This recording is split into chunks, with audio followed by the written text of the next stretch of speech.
العالمين وأفضل الصلاة وأتم التسليم على سيدنا محمد طه الأمين وعلى آله وصحبه الطيبين الطاهرين. اللهم صل على بدر التمام ومصباح الظلام ومفتاح دار السلام وشمس دين الإسلام محمد عليه الصلاة والسلام. اللهم صل على سيدنا محمد طب القلوب ودوائها وعافية الأبدان وشفائها ونور الأبصار وضيائها وعلى آله وصحبه وسلم تسليما كثيرا. أسأل الله أن يجعل نياتنا خالصة لوجهه الكريم. اللهم لا سهل إلا ما جعلته سهلا وأنت يا حي يا قيوم تجعل الحزن إذا شئت سهلا. اللهم أرنا الحق حقا وارزقنا اتباعه وأرنا الباطل باطلا وارزقنا اجتنابه. أما بعد, alhamdulillah, syukur kepada Allah Subhanahu wa taala yang masih lagi memberikan peluang kepada kita untuk bersama-sama pada malam yang mulia ini menghadiri majlis ilmu yang mana Allah Subhanahu wa taala, yang mana Rasulullah sallallahu alaihi wasallam menyifatkan majlis ini sebagai raudhatun min riyadil jannah, iaitu salah satu daripada taman-taman syurga. Beruntunglah orang yang apabila dia melalui majlis ilmu, maka dia berhenti singgah sebentar untuk mengambil ilmu yang disampaikan dalam majlis tersebut, insya-Allah. Dan insya-Allah untuk pengetahuan semua, bahawasanya pihak Jabatan Kuasa Surau Ibrah telah memohon saya untuk menyampaikan kuliah secara berkitab, dan sepatutnya bermula daripada Ahad minggu lepas pada kuliah subuh. Namun akibat beberapa masalah, saya terlupa masa kuliah tu. Pada sehari sebelum tu dah tanya dah, tapi sebab anak mengajar malam, jadi tu dia tak ingat pasal ada kuliah subuh. Jadi saya mohon maaf atas perkara tersebut, dan insya-Allah lepas ni kita pastikan supaya perkara tersebut tidak diulangi lagi. Dan insya-Allah juga pada setiap, saya difahamkan setiap Khamis minggu ketiga, minggu kedua.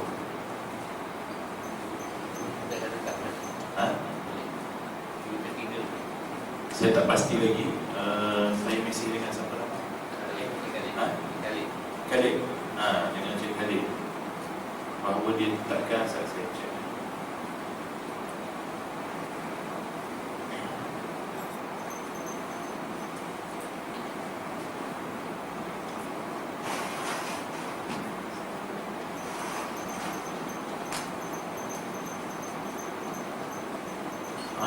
Saya difahamkan bahawa Ahad kedua pagi dan juga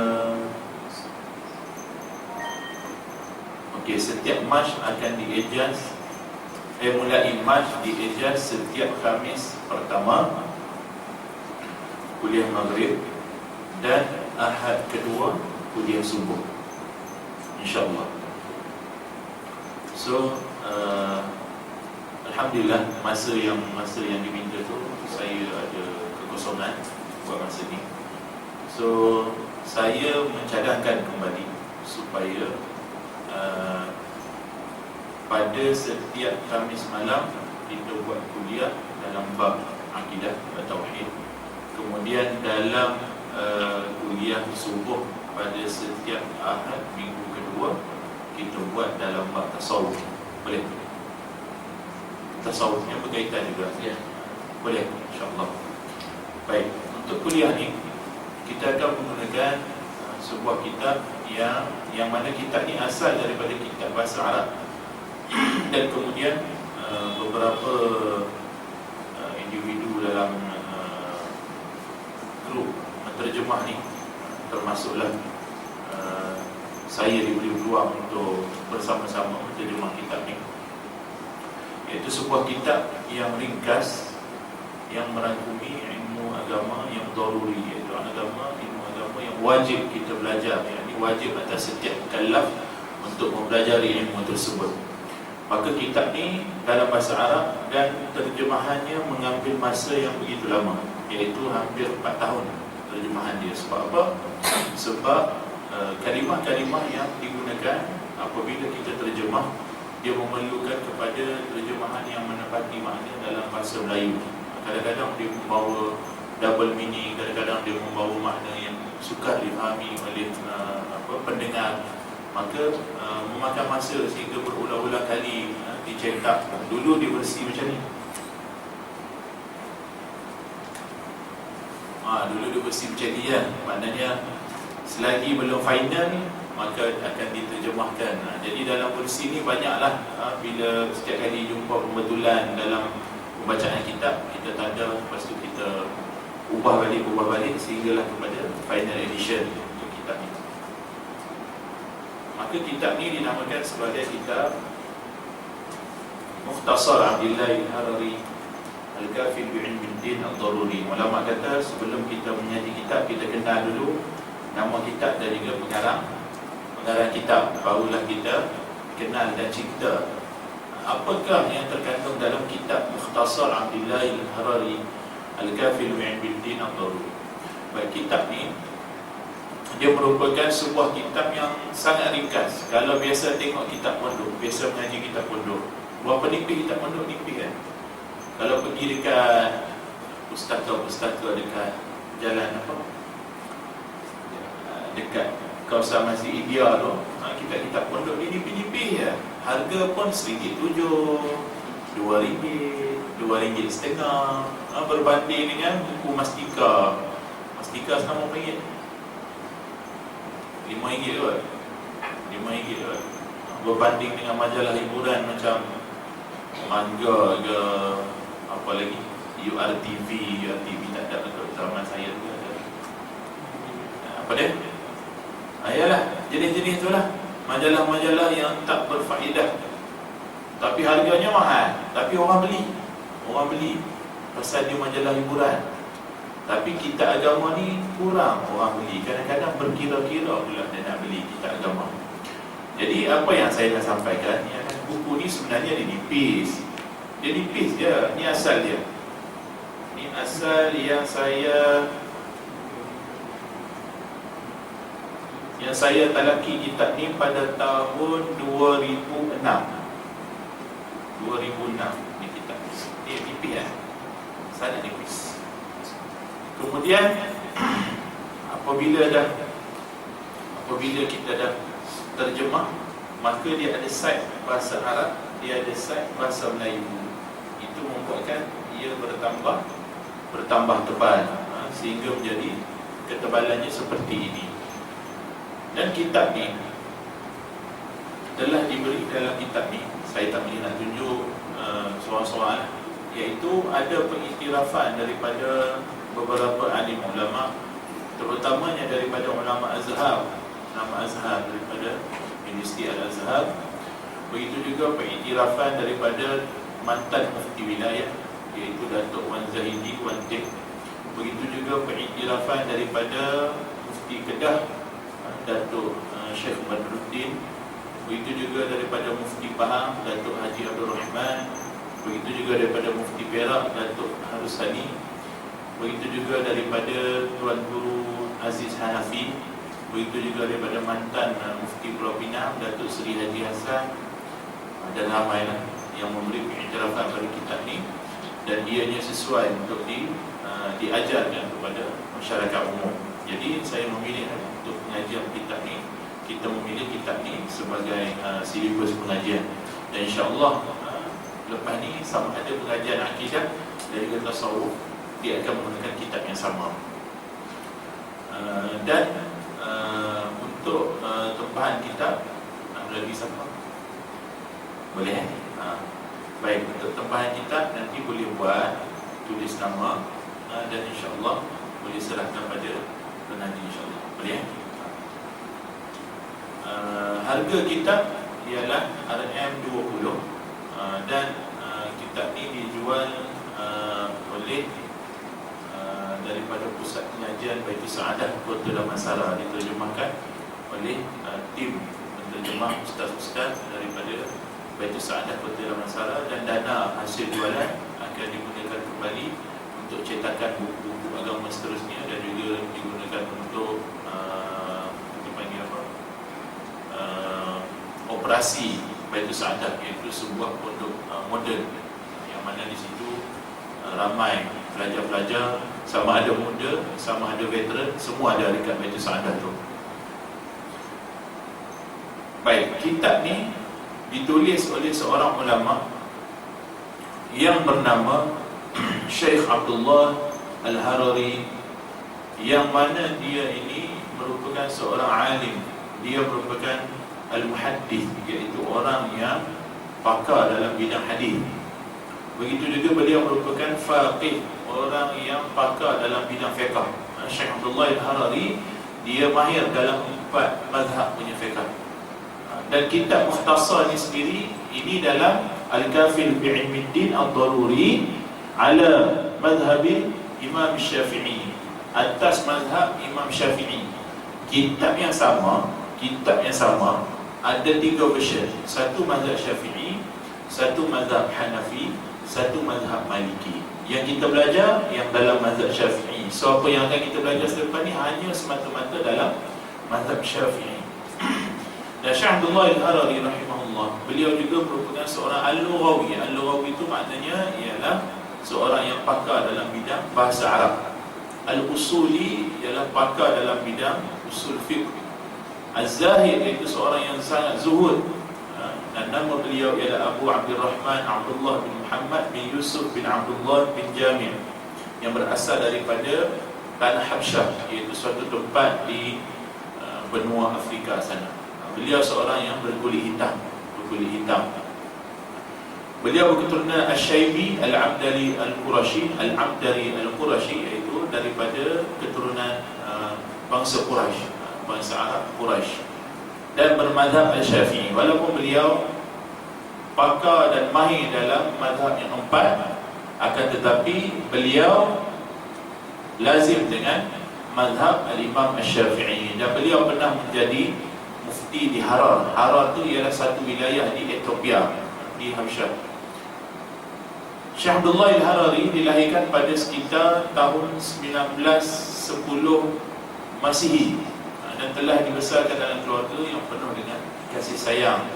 Keluarga Syekh Abdullah Al-Harari ialah keluarga ulama, keluarga yang dalamnya mempunyai tradisi keilmuan, yang mana beliau telah menghafal Al-Quran sebelum umurnya mencapai 10 tahun. Dia dah hafal Al-Quran, dan juga telah menghafal sejumlah matan-matan daripada matan dalam pelbagai lapangan ilmu. Dan beliau juga telah memberi keutamaan terhadap ilmu hadis yang terdapat dalam Al-Kutubus Sittah. Kutubus Sittah ni kitab hadis yang 6 yang masyhur: Sahih Bukhari, Sahih Muslim, Sunan Tirmizi, Nasa'i, Ibnu Majah dan At-Tirmizi. Dan beliau juga telah diberi keizinan untuk berfatwa dan meriwayatkan hadis ketika usia umurnya belum lagi mencapai 18 tahun. Maknanya muda-muda lagi, dia dah alim, menjadi orang yang pandai, menjadi orang yang hebat, sehingga diberi kebenaran untuk berfatwa. Kita umur 18 tahun, mungkin ada lagi yang masih menjadi mak motor, mungkin masih ada lagi yang baru nak kenal ilmu agama. Tapi beliau 18 tahun dah layak untuk memberi fatwa. Jadi Syekh Abdullah Al-Harari rahimahullah, beliau telah mengembara di banyak tempat untuk menuntut ilmu, antaranya di Somalia, di Djibouti, kemudian di Tanah Hijaz, kemudian di Damsyik, kemudian akhir sekali di Beirut, Lebanon, sehinggalah beliau menetap di tanah Lebanon. Dan beliau pernah menziarahi Baitul Maqdis, Masjidil Aqsa tu, sebelum penjajahan oleh Yahudi. Maknanya Syekh Abdullah ni, dan beliau juga baru sahaja meninggal dunia. Bukanlah kata lama sangat dia telah meninggalkan kita. Dia baru sahaja meninggal dunia pada Selasa 2 Ramadan 1429 Hijrah. Selasa 2 Ramadan 1429 Hijrah. Kalau sekarang kita 14 30 37 lah kan, 1437 maknanya 8 tahun yang lepas. 8 tahun lepas tolak 2006, tahun 2008 baru sahaja meninggal. Umur beliau diriwayatkan, walaupun ditulis ini sekitar tahun 1910, diriwayatkan umur Syekh Abdullah melampaui umur 100 tahun. Ini zaman dulu punya registration dia tadi. Rahimahullah rahmatan wasi'ah. Kalau saya nak cerita mengenai Syekh Abdullah sangat panjang. Antara kitab-kitab yang telah ditulis oleh Syekh Abdullah dalam segenap bidang, banyak kitab beliau.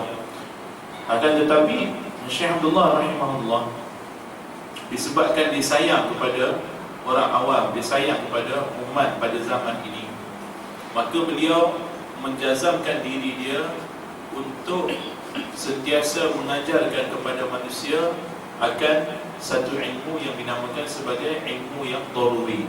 Ilmu daruri ini kita terjemah dalam bahasa Melayu sebagai ilmu fardu ain. Ilmu fardu ain. Biasa dengan ilmu fardu ain? Biasa. Baik, masyarakat kita sebahagiannya apabila kita sebut ilmu fardu ain, maka terlintas dalam hati dia, aku dah habis fardu ain. Zaman sekolah rendah dah habis, kafar dah habis. Kalau budak-budak sekarang UPKK, kafar sampai darjah 6, habis darjah 6 tak payah belajar dah cukup dah. Dan ini merupakan kelemahan masyarakat kita, yang mana kita tidak meneruskan tradisi sebagaimana ulama pondok dahulu. Maka apabila habisnya kafar, habis UPKK, kita rasa diri kita dah cukup fardu ain, maka kita tinggalkan. Kita pun masuk habis darjah 6, ada yang masuk MRSM, ada yang masuk sekolah agama, ada yang masuk sekolah teknik, ada macam-macam jenis sekolah. Sehinggalah dewasa masuk universiti, ada yang masuk bidang sains, ada yang masuk bidang sastra dan sebagainya. Maka tradisi masyarakat terhadap ilmu agama itu menghilang. Dia semakin menghilang. Masyarakat dibesarkan dalam keadaan menjadi seorang yang jahil, yang tak tahu mengenai ilmu. Sedangkan ilmu fardu ain ini tidak wajib atas setiap individu yang bernama Islam untuk mempelajari ilmu tersebut. Maka kita lihat implikasi dalam masyarakat amat mendukacitakan. Bahkan statistik yang dilakukan bahawa pelajar sekolah menengah zaman sekarang ramai lagi yang masih tidak dapat mengucap 2 kalimah syahadat, masih lagi tak tahu mengenai apa itu akidah, apa itu tauhid, tak tahu bagaimana nak menunaikan solat dengan betul. Kalau buat klinik Al-Fatihah, baca Al-Fatihah, tak boleh baca dengan betul. Apatah lagi apabila kita melihat bagaimana mereka mengambil wuduk, tak betul. Ditanya bagaimana cara mandi wajib, tak betul. Bagaimana cara istinja najis, tak betul. Dan benda ni dia mendukacitakan. Pasal apa? Pasal generasi sekarang, dia yang akan menjadi pemimpin suatu ketika nanti. Maknanya apa? Dia yang kita akan mati, yang umur 30, 40, 50 ni dah semakin menghampiri usia-usia emas, semakin menghampiri ke arah kematian. Semua orang akan mati, muda tua tak kira. Tapi kita kira daripada sudut generasi. Apa guna generasi yang tua-tua ni? Dia alim, dia tahu mengenai ilmu fardu ain. Biasa kecil-kecil dulu menadah kitab Sabilul Muhtadin, kitab Hidayatul Mutafakkirin, Sulamul Muhtadi, Sulamul Sibyan, Kifayatul Awam, kitab-kitab pondok. Dia biasa study, dia biasa belajar kitab-kitab ni, dia hafal kitab ni, dia dengar kitab ni. Tapi generasi cucu dia, generasi cicit dia tak tahu langsung mengenai ilmu ni, kerana beranggapan dah cukup. Bila dia beranggapan dah cukup, maka generasi ni dia akan melahirkan generasi seterusnya. Dia akan melahirkan generasi seterusnya. Kalau tidak dimulakan dengan peringkat kita balik, kita yang mulakan balik tradisi keilmuan ni, baik di peringkat tua, baik di peringkat muda, maka kita boleh at least usaha kita yang sedikit, kita mengembalikan balik tradisi keilmuan ini supaya kita dapat mengislahkan kembali masyarakat ke arah menjadi golongan muslimin yang cerdik pandai, yang tahu mengenai agama dia, yang tahu mengenai tanggungjawab dia. Kalau dengan statistik yang dilakukan, dengan ramainya daripada 10 orang, 7 orang tak boleh baca mengucap tahlil Al-Fatihah, tak boleh ini, tak boleh itu, apa yang kita harapkan dengan generasi yang akan datang? Dan ini amat menyedihkan kita. Ini amat menyedihkan kita. Kita tengok anak kita yang umur 6 tahun, tengok yang 7 tahun, tengok yang belas-belas tahun. Tak kesian ke kat dia orang? Tak kesian ke bila kita tengok rupanya tak tahu mengucap? Mungkin anak-anak kita semua ni tahu, tapi yang di luar sana, yang fluent anak kita, yang satu hari akan berinteraksi dengan anak kita, yang satu hari mungkin jadi menantu kita, yang ada anak perempuan, nak bagi kahwin anak bercinta dengan lelaki ni, bagi kahwin, sekali dapat suami jahil, wal'iyadzubillah ta'ala, buat mandi wajib tak habis lagi, buat solat tak habis lagi. Macam mana dia nak pimpin anak kita? Pimpin anak kita ke arah mana? Yang ni yang menjadi masalah generasi-generasi sekarang. Yang ni yang punca kepada kejatuhan sesuatu tamadun Islam, kerana dia kurang untuk menekankan mengenai kepentingan ilmu ini. Kalau kita lihat Sultan Salahuddin Al-Ayyubi rahimahullah,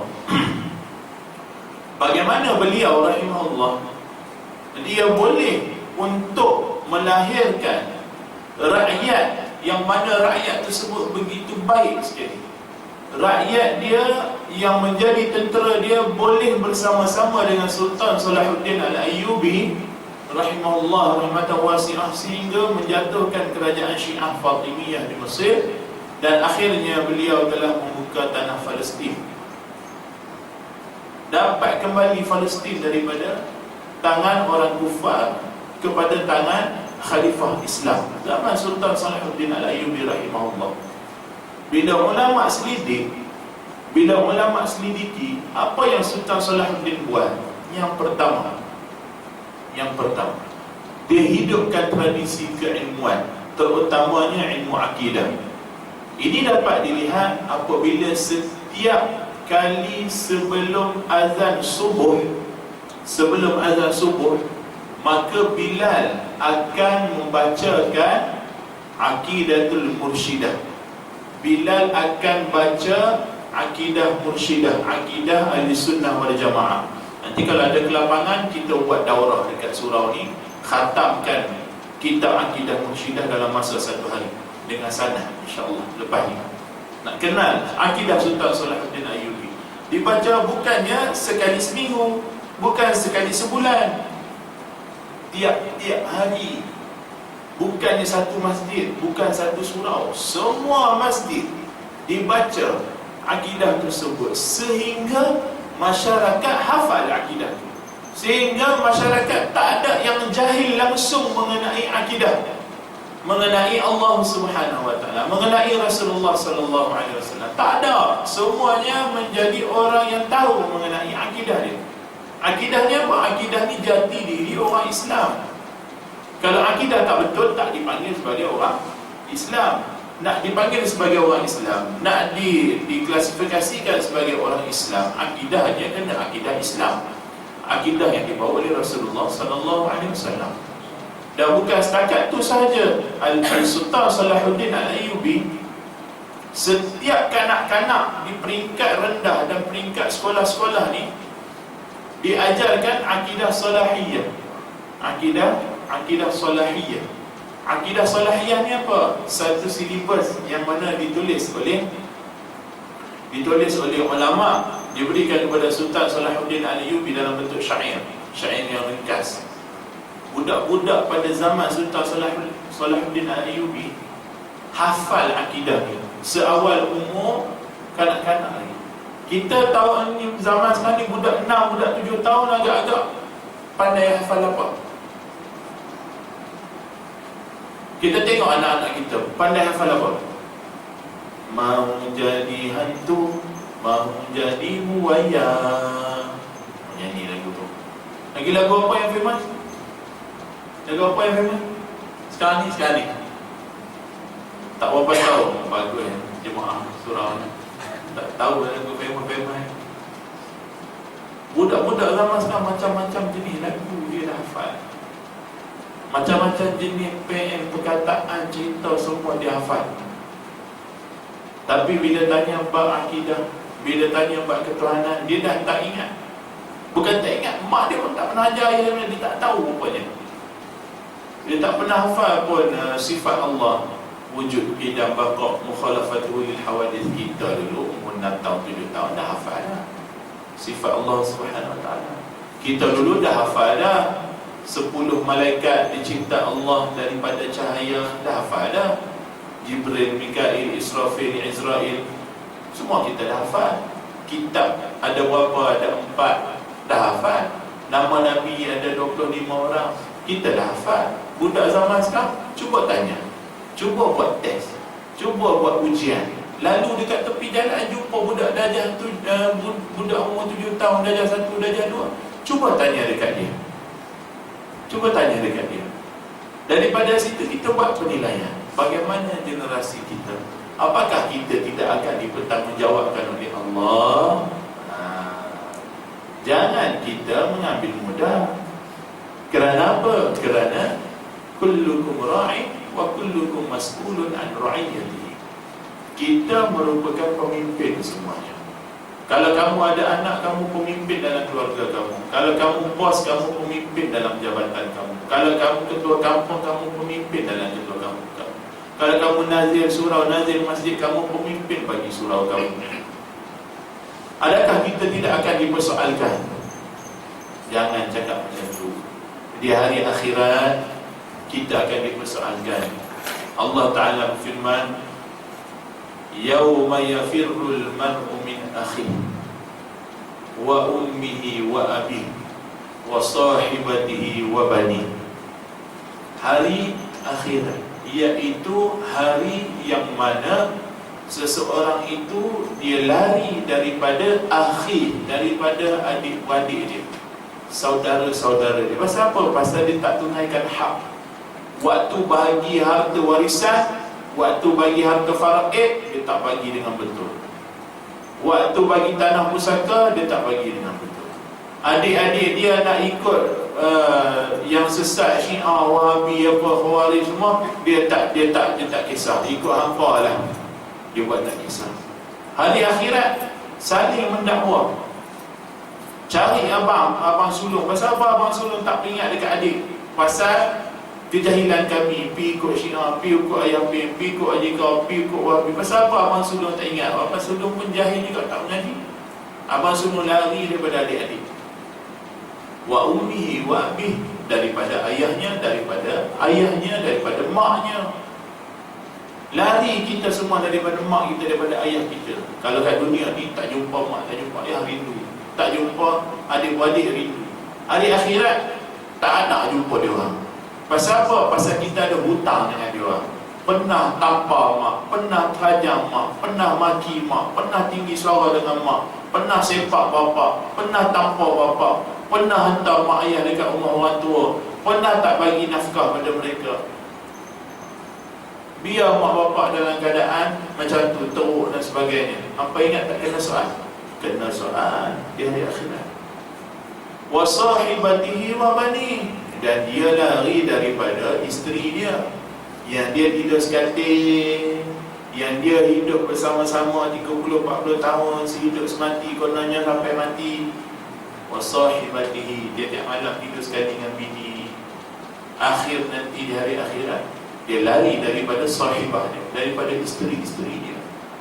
Wa bani, dan daripada anak dia yang dia timang, yang dia sayang, yang dia cinta, yang dia manja, yang dia belai. Apa anak-anak semua dia beli. Anak hantar sekolah yang terbaik, hantar universiti yang terbaik. Tapi anak ni dia tak pernah dia nak bagi pendidikan agama yang cukup. Dekat isteri tak pernah bagi pendidikan agama yang cukup. Apa ingat? Boleh kena, kecuali dekat hari akhirat. Takkan sama sekali. Allah Ta'ala tidak akan kecualikan kita daripada tanggungjawab kita di dunia ni. Kerana itu Allah Subhanahu wa Ta'ala berfirman, qu anfusakum wa ahlikum nara.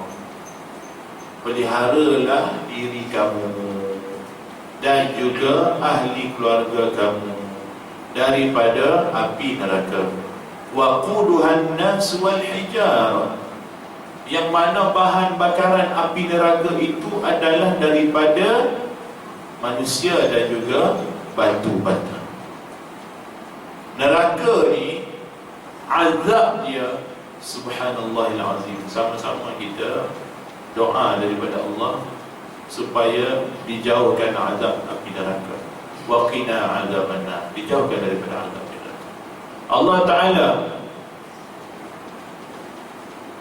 Dia menciptakan neraka tu. Ar-Rasul sallallahu alaihi wasallam berkata apa? Dia kata api neraka itu dibakar selama 3000 tahun. 1000 tahun yang pertama api neraka dibakar sehingga berwarna merah menyala. Merah menyala, 1000 tahun dibakar.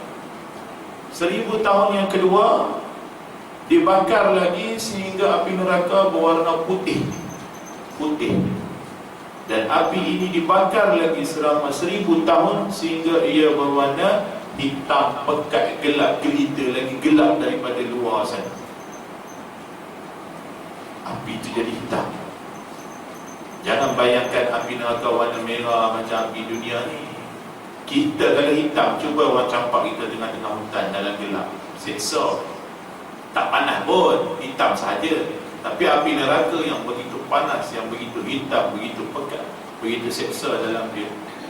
Kalau tubuh kita ni, yang kat dunia ni, sekarang ni, kita takkan mampu untuk hadapi berdekatan dengan api neraka. Daripada jauh pun bahan dia telah membuatkan kita melt, cair.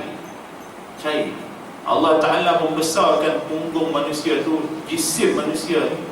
Jisim manusia ni dengan kiraan punggungnya itu sebesar bukit Uhud. Sebesar bukit Uhud. Siapa pernah pergi buat umrah? Haji? Pernah tengok bukit Uhud? Besar mana bukit Uhud? Besar mana agak-agak? Kalau dekat Malaysia ni besar bukit mana? Bukit Melawati ada? Bukit Ampak? Besar, bukit Uhud besar. Besar. Sebesar sekira-kiranya besar punggungnya itu, besar bukit Uhud. Jisim dia, saiz tubuh dia.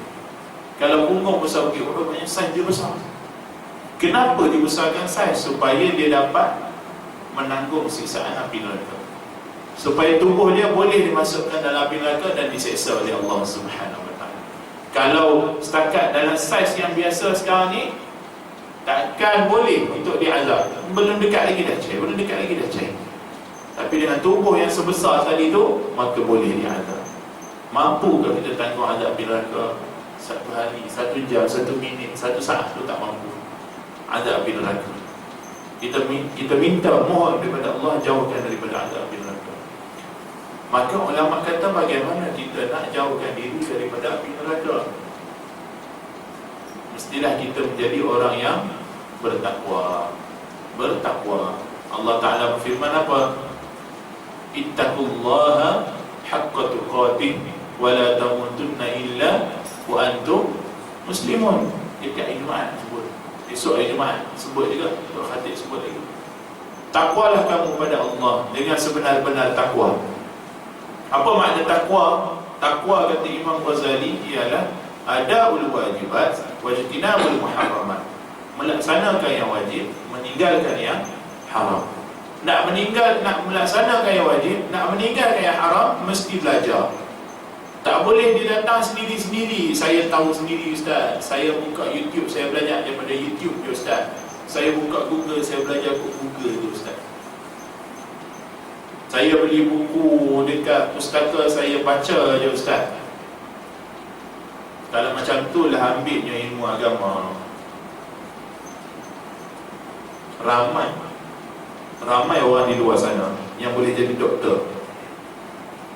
Ramai orang di luar sana boleh jadi engineer dengan setakat melalui pembacaan. Macam ni lah. Kalau balik ni, saya beli buku medical untuk nak jadi doktor, saya pergi carilah dekat dekat apa nama, kedai buku apa nama yang terkenal, MPH kan, MPH bookstore semua. Saya carilah apa medical for dummies contohnya, ataupun how to be a doctor, medical doctor. Saya pun belilah banyaklah buku doktor saya beli. Saya pun balik baca. Bagi saya tempoh sebulan, tiap-tiap malam saya baca. Jadi sebulan lagi saya nak buat pemeriksaan kesihatan dekat surau Al-Imran. Dan saya minta guna satu bilik kecil untuk saya buat pembedahan. Sebulan lagi. Siapa ada sakit buah pinggang, sakit hati, sakit jantung, sakit batu karang, sakit apa-apalah, kanser ke apa ke, mai datang jumpa saya bedahkan. Agak-agak orang percaya ke? Agak-agak ada tak orang nak merawat dengan saya? Agak-agak ada orang datang lah, Ustaz, saya memang bagus Ustaz baca sebulan baca buku doktor jadi doktor Ustaz. Mana ada? Tak ada. Saya beli buku engineering, civil punya engineering, macam mana nak buat beam, macam mana nak baju simen, macam mana nak ni, semua sebulan saya baca buku. Lepas tu saya tawarkan kepada penduduk di surau Al-Imran ni, saya bagi pembinaan rumah dengan harga yang murah, lagi murah daripada yang lain dekat luar sana. Ada orang nak bagi saya buat rumah tak? Agak-agak tak ada. Betul ya Ustaz ni sebulan baca buku engineering nak jadi buat rumah. Baru buat 1 hari roboh, 2 hari roboh. Pasal apa? Pasal ilmu tu bukan cara macam tu untuk diambil. Ni ilmu dunia, ilmu dunia. Saya suka main game. Contohnya saya suka main game flight simulator. Pilot, jadi pilot flight simulator. Mula-mula main dalam handphone, lepas tu buat dia punya ni dengan gunakan komputer. Main flight simulator macam bawa kapal terbang apa semua dengan skrin semua. Setengah orang dia beli yang spek 3D semua. Sebulan mahir bawa kapal terbang dalam komputer. Pergi dekat Emas ke, pergi dekat AirAsia ke, minta interview jadi pilot. Agak-agak Emas ambil ke pilot? Ambil kan jadi dia punya pilot AirAsia. Kenapa saya gaji half price daripada pilot sedia, dan tak kisah, yang penting saya jadi pilot. Mampu orang kalau saya bawa kapal terbang, baru dia nak apa take off tu, boom, jatuh. Pasal belajar jadi pilot daripada game, daripada Google. Itu yang dunia. Itu yang dunia. Ni yang ilmu akhirat ni. Bayangkan ilmu dunia pun kita tak berani nak serahkan pada yang bukan ahlinya. Kita tak berani nak bergantung kepada orang yang bukan ahlinya. Kita tahu bahawa daripada pembacaan, orang tu tak boleh jadi pilot. Orang tu tak boleh dia nak jadi engineering. Dia tak boleh nak jadi doktor daripada pembacaan semata-mata. Maka bagaimana seseorang itu dia boleh yakin bahawa dia boleh jadi Muslim yang baik, yang bertakwa melalui pembacaan dan juga melalui tengok video di YouTube? Kalaulah daripada pembacaan tak boleh jadi engineering, kalaulah daripada pembacaan dia tak boleh nak jadi doktor, kalaulah daripada pembacaan dia tak boleh jadi pilot, bagaimana dia yakin melalui pembacaan dia boleh jadi Muslim yang bertakwa, Muslim yang sebenar? Sudah tentu lagi jauh. Yang dunia pun tak boleh, apatah lagi yang akhirat punya, lagilah tak boleh. Maka dia tak nak jadi orang bertakwa, nak buat yang wajib, nak meninggalkan yang haram, mesti ada ilmu. Mesti ada ilmu. Daripada ilmu baru dia tahu, oh benda ni wajib. Ramai lagi yang tak tahu, benda ni wajib rupanya Ustaz. Oh benda ni haram Ustaz. Saya tak tahu sebenarnya benda ni haram. Saya ingat harus, saya ingat makruh, saya ingat biasa-biasanya. Pasal dia tak belajar, dia tak berguru, dia tak mau dengar kuliah-kuliah dekat masjid, dekat surau. Yang dia tahu, aku sonok buka YouTube, download hak ustaz ni, hak ustaz ni, hak ustaz ni. Kena ustaz yang betul, alhamdulillah lagi boleh juga ilmu sikit. Kena ustaz yang betul, terpengaruh, dia pun siap-siap packaging barang nak pergi Syria, jadi pengebur berani mati. Berapa ramai student-student di IPT yang terpengaruh, yang perempuan-perempuan pun ada, kalau nak jadi isteri-isteri mujahidin contohnya, terpengaruh daripada YouTube, terpengaruh daripada Facebook, daripada Twitter, daripada apa nama tu satu lagi yang macam WhatsApp tu, bukan Instagram, WeChat, yang ada ID apa nama tu, boleh sembang ikut suka hati. Kena rekrut macam tu je, tak ada ilmu. Budak-budak ni dia jahil. Yang zaman sekarang ni dia jahil. Bila dia jahil, dia nak berubah. Dia nak berubah dengan cara ekspres. Hari ni aku banyak maksiat, dosa besar, esok aku nak terus jadi alim. Dia pun belajar dengan cara ekspres. Esok tu terus angkat beg semua pergi Syria nak jadi mujahidin. Rupanya dia terjoin golongan IS, ekstremis, Khawarij, Wahabi tu. Dia bom umat Islam. Yang dia bom tu umat Islam. Bunuh diri pula tu, bom bunuh diri. Mana ada dalam Islam boleh bunuh diri? Tak kisahlah whatever dia punya matlamat tak menghalalkan cara. Dia bom umat Islam. Betul ke tak betul? Tak betul. Tapi kenapa jadi macam tu? Sebab kejahilan. Ada yang konon-konon nak jadi isteri mujahidin, rupanya jadi pelacur. Jadi pelacur siapa? Jadi pelacur IS. Golongan IS ni dia buat apa? Dia buat satu istilah nama dia nikah jihad. Nikah jihad ni sama konsep dengan nikah muta'ah oleh Syiah. Golongan mujahidin ni dia pergi dekat perang, bukan mujahidin. Saya sebut mujahidin tu bukan makna mujahidin betul. Dia perasan dia mujahidin, dia bukan mujahidin pun. Dia teroris. Dia pergi perang nak menentang umat Islam yang beriktikad ahli sunnah macam kita. Golongan Wahabi dia hukum kita semua ni syirik, kafir. Golongan Wahabi ni. Sebab tu dia pergi jumpa dekat masjid, dia kata kita bid'ah baca Yasin, baca Quran, baca Yasin malam Jumaat bid'ah, baca Quran jemaah bid'ah, zikir jemaah bid'ah, doa kuat lepas solat bid'ah, kunut bid'ah, tahlil bid'ah, talqin bid'ah.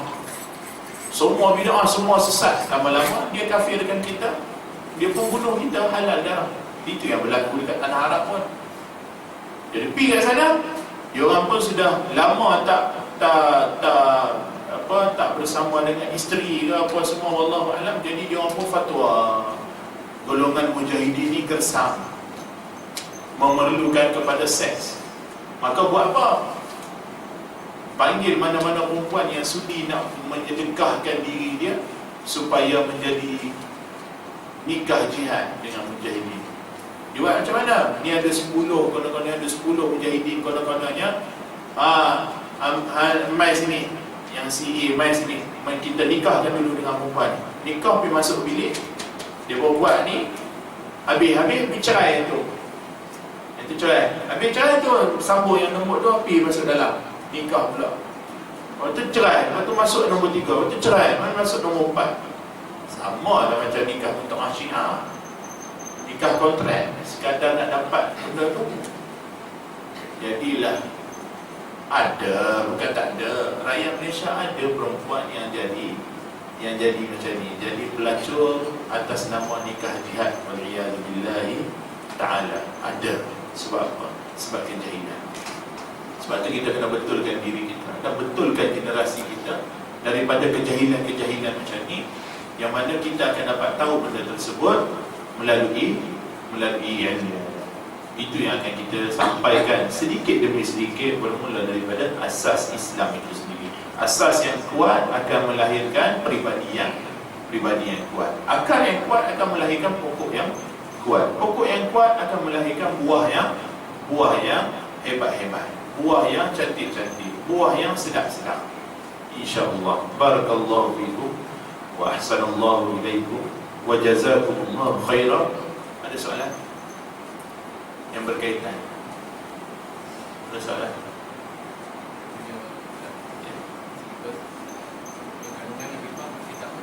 Apa dia? Kandungan kitab ni dia merangkumi 3 ilmu. Yang pertama ilmu akidah, yang kedua ilmu fiqh dalam mazhab Imam Syafi'i. Ilmu akidah ni akidah Ahlussunnah wal Jamaah. Kemudian ilmu fiqh dalam mazhab Imam Syafi'i. Kemudian ilmu asas tasawuf. Asas tasawuf. Itu yang kita belajar insya-Allah. Soalan lain? Ada? Assalamualaikum Ustaz. Assalamualaikum. Saya ada satu soalan. Okey. So, saya pernah dengar tentang golongan ekstremis seperti IS ataupun sebagainya. So, bagaimana kita nak memahami kehendak perjuangan seorang muslim tentang golongan ekstremis tersebut? Kehendak perjuangan. Dia pertama kita kena ingat, jihad berlaku apabila kita menentang golongan yang batil. Menentang golongan yang batil, terutamanya golongan musyrikun kafirun, orang-orang yang mensyirikkan Allah, dan orang-orang yang kafirun, dan juga orang munafikun. Jihad dia tak berlaku sesama umat Islam yang macam kita. Saya kital kamu semua, kamu kital saya. Yang ni yang orang yang dizalimi, dia boleh saja mempertahankan diri dia. Tapi orang yang mendeklarkan jihad, tak jadi jihad pada dia. Pasal apa? Pasal dalam konteks IS, dengan konteks ekstremisme yang berlaku zaman sekarang, adalah satu ideologi yang diteruskan daripada zaman dahulu lagi. Contohnya, saya bagi contoh ideologi IS. Ideologi IS, dia bukan satu ideologi yang baru. Dia adalah ideologi 100 tahun dahulu. 100 tahun dahulu. Yang dicetuskan oleh siapa? Yang dicetuskan seorang manusia yang bernama Muhammad bin Abdul Wahhab. Muhammad bin Abdul Wahhab. Dia ni macam mana sejarah dia? Yang kita cerita panjang lagi, 9.5 habis. Baik, ringkasnya, Muhammad bin Abdul Wahhab ni, dia seorang yang very radical, very extreme. Dia bukan Arab sejati, dia adalah Arab Badui. Dia Arab Badui, Arab yang nomad, yang pindah anak. Dia ni telah didatangi oleh ejen British yang telah memainkan sentimen. Pada ketika itu dia main sentimen perkauman, sentimen Arab. Ketika itu kerajaan Islam diperintah oleh Khilafah Utsmaniyah, Ottoman Empire. Ottoman Empire yang berpusat di Turki. Jadi pada tahun itu dan pada zaman itu, dia menjatuhkan Ottoman Empire melalui 2 channel. 2 channel. Ini sejarah. Sejarah boleh buka pergi pustakaan tak pagi pun insya-Allah ada. Histori sejarah tidak akan menipu. Pertama, dia menggunakan channel Turki Muda, Young Turk. Pernah dengar Young Turk? Turki Muda, Young Turk, Turki Muda. Golongan Turki Muda ni ialah golongan yang akhirnya telah menjadikan Turki very liberal. Kamal Atatürk pernah dengar? Biasa dengar azan dalam bahasa dia, Quran dalam bahasa dia, tak boleh pakai tudung, tak boleh amalkan ajaran Islam, Islam hanya pada nama dan sebagainya. Ingat Kamal Atatürk. Ayat ini dicetuskan oleh Yahudi British. Dia masuk dekat situ menggunakan yang tu. Yang kedua, dia gunakan golongan liberal. Yang ni pun dah masuk Malaysia, G25. Benda yang sama berulang. Kalau kita allow benda ni berlaku dalam masyarakat Malaysia, hancur negara kita. Kemudian yang second, dia masuk di Makkahul Mukarramah dan Madinatul Munawwarah. Tadi tanah Turki, ni tanah Hijaz. Di tanah Hijaz dia menggunakan Muhammad bin Abdul Wahhab menggunakan fahaman Wahhabism. Tadi guna fahaman liberalism melalui yang tu. Yang kedua dia melalui fahaman Wahhabism. Wahabism ni apa fahaman dia? Wahabism ni fahaman dia ialah dia menggunakan pendekatan dia, manhaj dia disebut sebagai Tauhid 3. Daripada pengajaran Tauhid 3 ni, akhirnya mereka buat conclusion bahawasanya orang Islam yang menziarahi kubur, yang baca selawat syifa, yang minta berkat Tok Guru, yang doa dengan berkat wali, yang doa dengan tawassul dengan Nabi Muhammad. Tu tiap-tiap Jumaat ni kita tawassul, Allahumma inna natawassalu ilaika bi nabiyyikal azim wa bi sifatikal uzma an tahfadha bi aini inayatika rabbaniyah. Bagi dia orang yang buat benda ni semua, yang baca tahlil, baca talqin semua ini semua musyrikun. Dia kata kita musyrik. Pada ketika itu Mekah kalau tengok dekat gambar yang lama, saya ada simpan lagi gambar.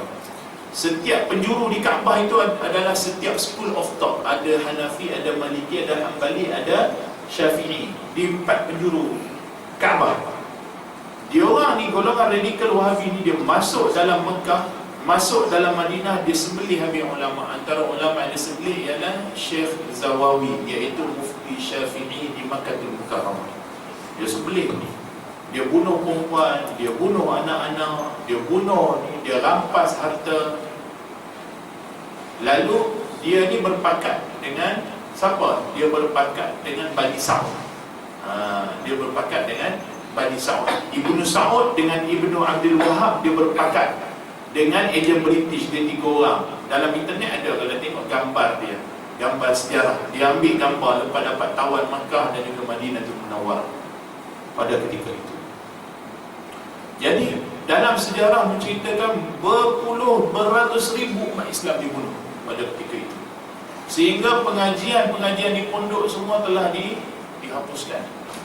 Tak ada lagi yang kita cerita tadi pondok Syafi'i, pondok ni begitu istilah pondok maknanya madrasah, school of thought dekat situ, bukan calang-calang, bukan madrasah macam bawah pokok ya, maknanya school of thought, Universiti dalam konteks pada zaman tu. Universiti kalau nak belajar mazhab Syafi'i, belajar dekat penjuru tu. Kalau nak belajar mazhab Hanafi, belajar kat situ. Belajar mazhab Hambali, belajar situ. Belajar mazhab Maliki, belajar situ. Jadi golongan radikal ni, dia akan hancurkan negara Islam sebagaimana yang berlaku dekat Syria pada zaman sekarang, sebagaimana berlaku dekat Mesir, sebagaimana berlaku dekat Libya, sebagaimana berlaku dekat Yaman, dan juga Iraq, dan juga tempat-tempat lain. Jadi tempat lain dia dah ni, sekarang dia masuk dalam Malaysia, dia masuk ke Indonesia, dia masuk ke Singapura, dia masuk ke rantau-rantau di Nusantara Melayu, di kawasan kita dah. Dekat Arab dia dah ni dah, dekat kita pula dia cuba. Jadi kalau tengok akhir zaman ni, liberalnya, Wahabinya, macam-macam jenis ada pada zaman sekarang. Wal'iyadzubillahi ta'ala. Moga Allah Ta'ala jauhkan kita daripada ni, anak-anak kita daripada fahaman-fahaman yang sebegini. Kalau kita nak jauhkan mereka daripada fahaman ni, mesti dengan ilmu. Macam saya sebut, tak ada ilmu kita tak tahu nak beza mana satu yang betul, mana satu yang salah. Itu yang kita tengok. Wish ngaji sampai PhD tapi ikut ayat B, ngaji dekat Azhar tapi ikut Haji Kahar, pakai tudung labu ikut Haji Kahar. Pasal apa? Pasal tudung dan sebagainya bukanlah tanda bahawa seorang itu benar. Bertudung bagus, tapi apa yang berada di dalam tak betul. Dia mesti dengan ilmu. Nak bertudung pun kena dengan ilmu. Wallahu subhanahu wa ta'ala a'lamu ahkam. Kita tahlil 3 kali, selawat 3 kali. La ilaha illallah, la ilaha illallah, la ilaha illallah. Allahumma salli ala sayyidina Muhammad wa ala alihi wa sahbihi wa sallim. Allahumma salli ala sayyidina Muhammad wa ala alihi wa sahbihi wa sallim. Allahumma salli ala sayyidina Muhammad wa ala alihi wa sahbihi wa sallim. Assalamualaikum warahmatullahi wabarakatuh.